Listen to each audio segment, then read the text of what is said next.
E no vídeo anterior nós revelamos os bastidores do processo de busca e apreensão, particularmente ali todos os detalhes, tudo que eles não querem que você saiba, obviamente, para você poder se resguardar, ponto a ponto. Então, se você ainda não assistiu esse vídeo, vai lá no nosso canal, assiste, porque você vai saber tudo que acontece dentro de um processo de busca e apreensão, passo a passo, ponto crítico, quando você pode ser surpreendido, prazo que você pode ser surpreendido com a apreensão do seu veículo.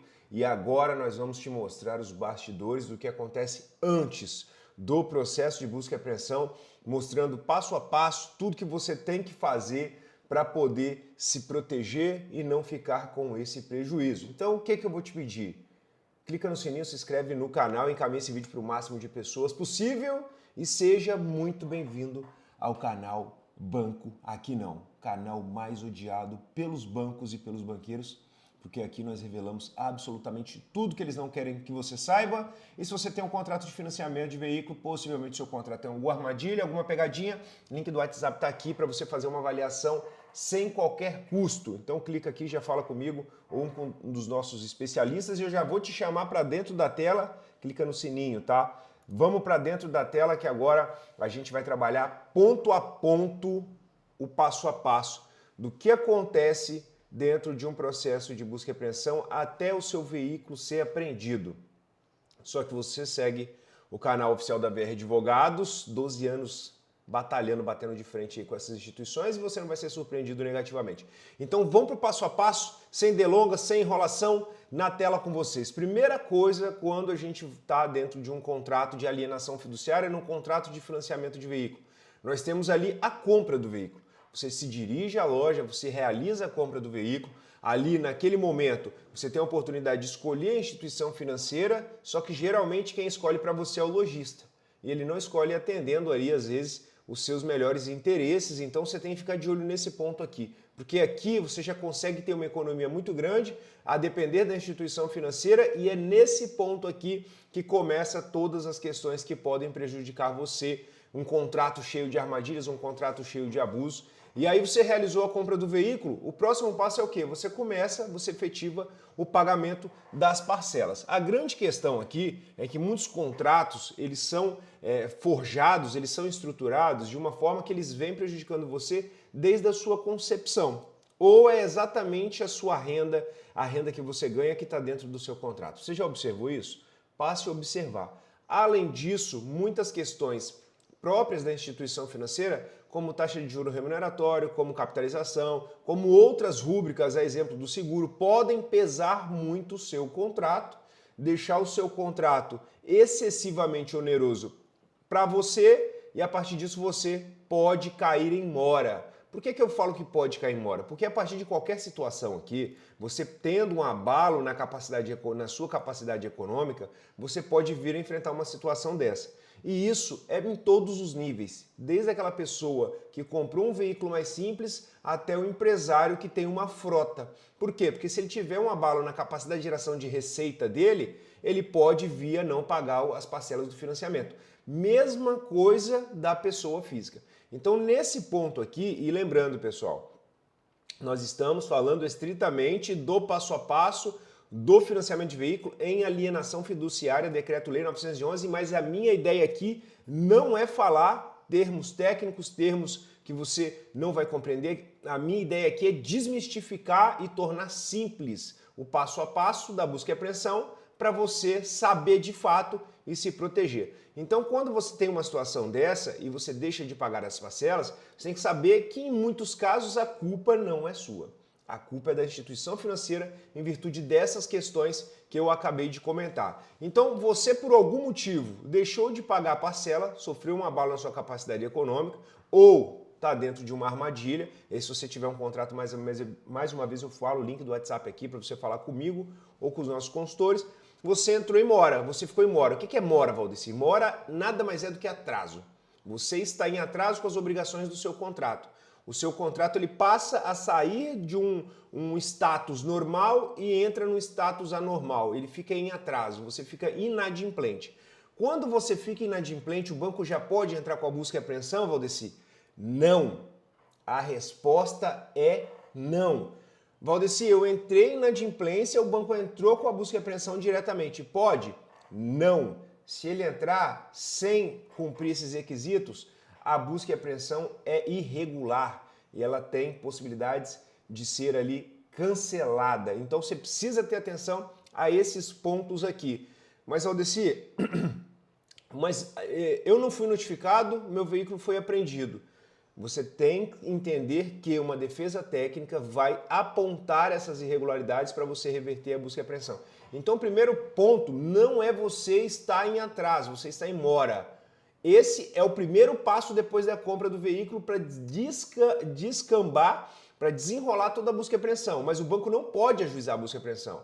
Agora, nessa segunda etapa aqui que a gente vem chegando, que é a notificação do devedor, a sua notificação, aí sim começa a criar ali o cenário onde o banco, respeitando a lei, vai poder entrar com a busca e apreensão. Por quê? Porque a notificação é uma condição, é um requisito que a lei impõe. Você precisa, o banco precisa cumprir essa determinação da lei para poder entrar com o processo de busca e apreensão. Só que o que a gente vê na prática são instituições financeiras entrando com processo sem essa notificação e como o volume de processos é muito grande, a justiça deixa passar batido e o seu veículo acaba sendo apreendido de forma irregular. Então, a partir do momento que você ali está em atraso, o banco ele tem a obrigação legal de notificar você, de notificar o devedor. Essa notificação é um requisito da lei.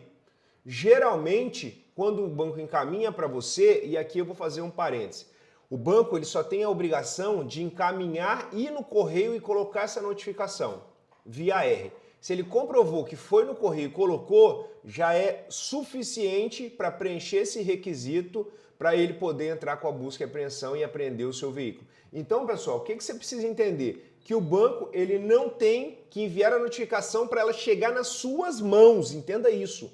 Se ele enviou a notificação no correio, ele já preenche o requisito. Porque às vezes as pessoas ficam assim, Valdeci, eu não recebi nenhuma notificação, mas a notificação pode ter chegado para o seu porteiro, a notificação pode ter chegado para sua esposa, a notificação pode ter chegado para sua mãe, a notificação pode ter chegado no porteiro da sua empresa, a notificação pode ter chegado na mão da secretária da sua empresa. O que você tem que entender? Que a notificação ela não precisa vir personalíssima, cair nas suas mãos, chegar nas suas mãos para preencher esse requisito da notificação. Muito pelo contrário.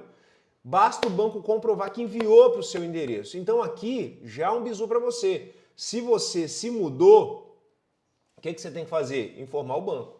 Porque pelo menos surpreendido você não vai ser. E aqui tem um escopo estratégico para você fazer isso, tá? Se você está nessa situação, o link do WhatsApp está aqui para a gente te orientar da melhor forma. Mas você precisa entender esses pontos, que a notificação não tem que chegar diretamente na sua mão. Ela tem que ser enviada para o seu endereço. E basta o banco comprovar que foi no correio e enviou a R para poder ali fazer com que esse requisito seja cumprido.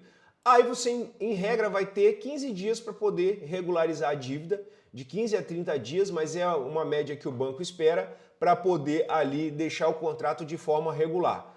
O que acontece em muitos casos? Você deixa passar uma, duas parcelas. Passou duas parcelas, dificilmente você vai conseguir negociar com o banco. Dificilmente o banco vai negociar diretamente com você.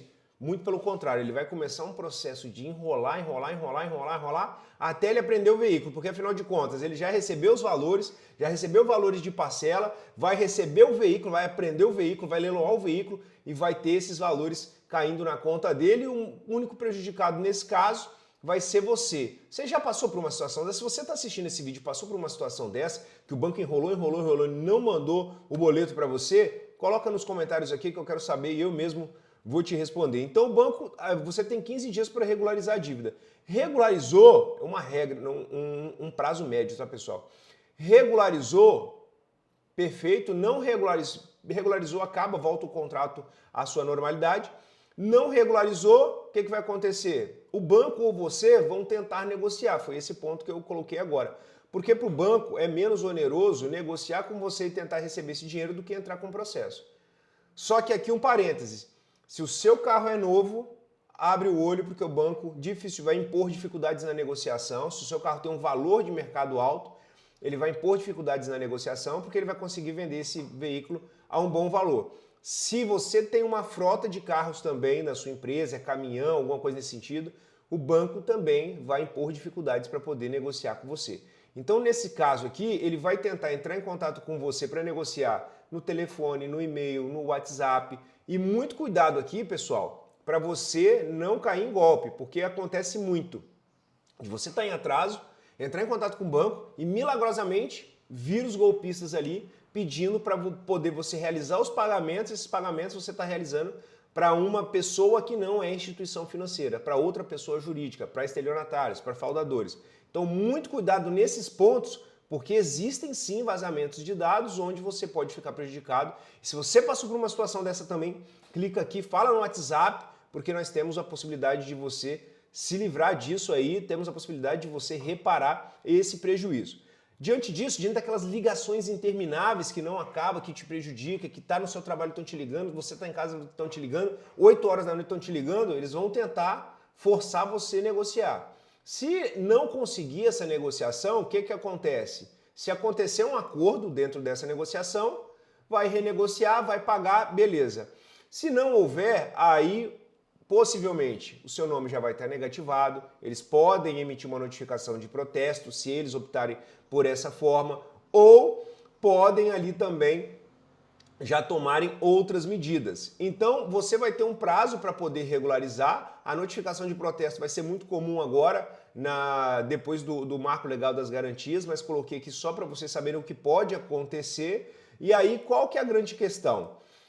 O devedor, quando ele está nesse ponto aqui de negociar, quando ele está nesse ponto de mora, de dever ali esse contrato, ele tem alguns pontos que ele pode realizar. Ou ele pode ficar inerte, não pagar, e aí ver o processo judicial começar. Inclusive eu coloquei todos os pontos do processo no outro vídeo, então clica lá, depois você vai, acabando esse vídeo, você volta lá e assiste para você entender quais são as etapas do processo judicial da busca e apreensão. Ou ele pode ali tomar uma medida ativa, que seja quitar a dívida, tentar a negociação, tentar a venda do veículo, ou, em muitos casos, a melhor saída é contar com os profissionais da VR Advogados. Por quê? Porque nossa especialidade de 12 anos de mercado vão detectar as irregularidades, vão detectar as possibilidades que você tem a partir do seu contrato. O link do WhatsApp está aqui para você falar diretamente com a gente. Então, nesse caso, quando você realiza essa medida de poder analisar o seu contrato, você às vezes pode tomar uma medida à frente da instituição financeira. Você pode sair na frente da instituição financeira para poder ali demonstrar para a justiça que o seu contrato tem irregularidades, seja na taxa de juros remuneratória, seja na capitalização, seja em outros pontos, para poder frear uma eventual busca e apreensão, para você não ter o seu veículo apreendido. Então é muito importante que você não se mantenha inerte. Mas saiba, compra do veículo, atraso das parcelas, notificação, o banco tem que te notificar. Nessa notificação ele tem que falar qual que é a parcela, tem que falar qual que é o contrato, tem que falar quanto que você deve, e essa notificação ela tem que ser colocada no correio com o endereço que você forneceu quando você realizou o financiamento e não qualquer outro endereço, a não ser que você tenha trocado e comunicado à instituição financeira e colocado no correio. Você não precisa de fato receber essa notificação em mãos. E aí o banco preenchendo esse requisito, ele pode, a partir disso, aceitar uma negociação com você, que é muito difícil, começa a te enrolar e tem agora a autorização da lei para poder entrar com o processo de busca e apreensão. E a gente viu que em muitos casos o processo ele é ajuizado a toque de caixa, às vezes ele não preenche o requisito que a lei determina, às vezes ele está sem alguma condição, seja da notificação, seja outra, que ele tem que cumprir outras condições para entrar com o processo. E aí, como são muitos processos, o volume é muito grande, são milhares de buscas e apreensões todos os dias na justiça brasileira, ele pode deixar passar batido, não verificar o preenchimento desses requisitos e você perder o seu veículo de forma irregular. Isso acontece muito. Vários os casos onde nós revertemos a busca e apreensão por conta dessas irregularidades ali, seja na notificação, seja no contrato, observando a partir de uma defesa técnica, e eu te explico como que a gente faz isso naquele vídeo detalhando o passo a passo da busca e apreensão e, na verdade, a gente revela todos os segredos da alienação fiduciária, do financiamento de veículo, da busca e apreensão no nosso canal. Então assiste os vídeos aqui para você ter o maior número de informações possíveis. E esse vídeo fez sentido para você? Se fez, deixa eu te pedir um favor, clica no sininho, se inscreve no canal, porque a gente está de frente todo santo dia, batendo de frente, dando porrada nas instituições financeiras, por conta de boas pessoas como você, que quis realizar um sonho, realizar um financiamento, caiu numa situação, numa armadilha que ficou em uma desvantagem excessiva para você, e aqui a gente equilibra a balança. Então clica no sininho, se inscreve no canal, encaminha esse vídeo para aquela pessoa que você conhece que tem um financiamento. Conta sempre com a VR Banco. Aqui não, hein?